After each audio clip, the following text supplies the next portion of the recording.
वंदे भारत का वैश्विक अभियान, एक ट्रेन से कैसे बदलेगी भारत की अर्थव्यवस्था और कूटनीति। भारत द्वारा स्वदेशी तकनीक से निर्मित वंदे भारत एक्सप्रेस ट्रेन आज सिर्फ देश की सीमाओं तक सीमित नहीं रह गई है। यह अब वैश्विक पहचान बना रही है।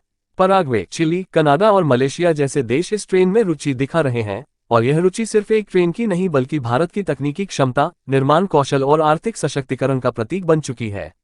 यह एक ऐसा कदम है जो न केवल भारत की मेक इन इंडिया नीति को मजबूत करता है, बल्कि वैश्विक कूटनीति और आर्थिक राजस्व में भी नया अध्याय जोड़ता है। वंदे भारत की अंतर्राष्ट्रीय मांग, एक नई शुरुआत। हाल ही में केंद्रीय इलेक्ट्रॉनिक्स एवं सूचना प्रौद्योगिकी मंत्री अश्विनी वैष्णव ने बताया कि पराग्वे के राष्ट्रपति सैंटियागो पेना ने भारत में निर्मित वंदे भारत ट्रेनों के आयात की इच्छा जताई है। उन्होंने भारत को central bioceanic railway corridor परियोजना में भाग लेने का निमंत्रण भी दिया, जो अटलांटिक और प्रशांत महासागरों को जोड़ने वाली एक बड़ी बहुपक्षीय परियोजना है। ये केवल एक व्यापारिक प्रस्ताव नहीं, बल्कि भारत की अंतर्राष्ट्रीय छवि और रणनीतिक स्थिति को दर्शाने वाला ऐतिहासिक अवसर है। ये केवल पराग्वे की बात नहीं है।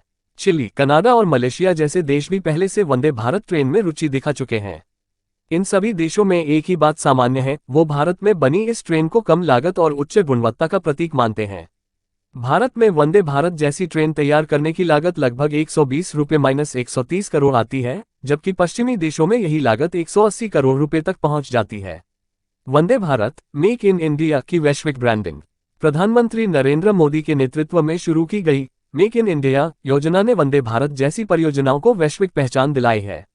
ये ट्रेन सिर्फ एक यात्रा साधन नहीं है, बल्कि एक कूटनीतिक औजार बन चुकी है जो भारत की तकनीकी दक्षता, आत्मनिर्भरता और औद्योगिक क्षमता को प्रदर्शित करती है। दुनिया के अन्य देश जब भारत से इस ट्रेन को आयात करना चाहते हैं, तो इसका अर्थ यह है कि अब भारत केवल सॉफ्टवेयर में ही नहीं, हार्डवेयर और परिवहन क्षेत्र में भी एक वैश्विक लीडर बन रहा है।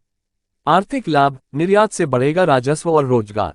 यदि भारत वंदे भारत ट्रेनों का निर्यात शुरू करता है, तो यह भारत की अर्थव्यवस्था के लिए एक बड़ा अवसर होगा। एक अनुमान के अनुसार यदि भारत हर साल 10 वंदे भारत ट्रेनों का निर्यात करता है और एक ट्रेन की लागत 130 करोड़ रुपए है, तो सालाना 1300 करोड़ रुपए का अतिरिक्त राजस्व भारत को मिलेगा। इससे जुड़े सेक्टरों जैसे स्टील, इलेक्ट्रॉनिक्स, इंजीनियरिंग, सॉफ्टवेयर और मैकेनिकल इंडस्ट्री में लाखों रोजगार के अवसर भी पैदा होंगे। साथ ही ये भारतीय रेलवे के लिए भी एक अवसर होगा अपनी तकनीक को अंतर्राष्ट्रीय स्तर पर प्रमाणित करने का। कूटनीतिक लाभ, रेलवे के जरिए विदेश नीति में मजबूती। वंदे भारत का निर्यात भारत के लिए सिर्फ आर्थिक लाभ का साधन नहीं बल्कि एक कूटनीतिक हथियार भी है। जब भारत जैसे विकासशील देश का ट्रेन प्रौद्योगिकी निर्यात विकसित और विकासशील देशों द्वारा मांगा जाता है, तो यह भारत की वैश्विक स्वीकार्यता और प्रभाव को बढ़ाता है। पराग्वे द्वारा central bioceanic railway corridor में भारत को आमंत्रित करना इसी बात का प्रमाण है कि अब दक्षिण अमेरिका जैसे क्षेत्रों में भी भारत की उपस्थिति को सराहा जा रहा है। ये भारत को चीन की बेल्ट एंड रोड जैसी रणनीति का विकल्प बनने का मौका देता है। तकनीकी उत्कृष्टता, विश्व स्तरीय सुविधाएं, भारतीय मूल्यों के साथ वंदे भारत ट्रेन 160 किलोमीटर प्रति घंटे की गति से चलने में सक्षम है। इसमें एयरलाइन जैसी सुविधाएं हैं जैसे स्वचालित दरवाजे, जीपीएस आधारित यात्री सूचना प्रणाली, बायो वैक्यूम टॉयलेट्स और वातानुकूलित कोच। ये सब कुछ भारतीय तकनीशियनों और इंजीनियरों द्वारा किया गया है।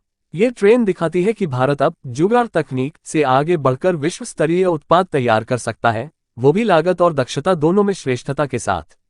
बुनियादी ढांचे में सुधार, वंदे भारत के लिए डिपो का निर्माण। राजस्थान के जोधपुर में देश का पहला वंदे भारत ट्रेनों का रखरखाव डिपो बन रहा है। इसका काम 2025 के अंत तक पूरा होगा। ये कदम इस दिशा में है कि भारत आने वाले वर्षों में न केवल घरेलू जरूरतों के लिए बल्कि अंतर्राष्ट्रीय निर्यात के लिए भी ट्रेनों का निर्माण और रखरखाव कर सके। भविष्य की योजना, क्या भारत रेलवे निर्यात का ग्लोबल हब बन सकता है?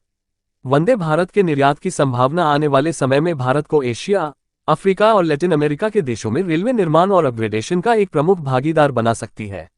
भारत यदि अपने तकनीकी अनुभव और कम लागत के संयोजन को प्रस्तुत करता है, तो वह चीन को सीधी चुनौती दे सकता है, खासकर उन देशों में जो चीन की आक्रामक आर्थिक रणनीति से असहज हैं।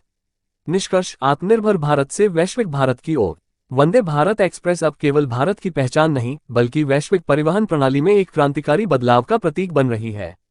यह आर्थिक, रणनीतिक और तकनीकी दृष्टि से भारत को एक नए स्तर पर ले जा सकती है। अब वक्त आ गया है कि भारत इस अवसर का अधिकतम उपयोग करे और रेलवे सेक्टर में भी विश्व का अगुवा बनकर उभरे।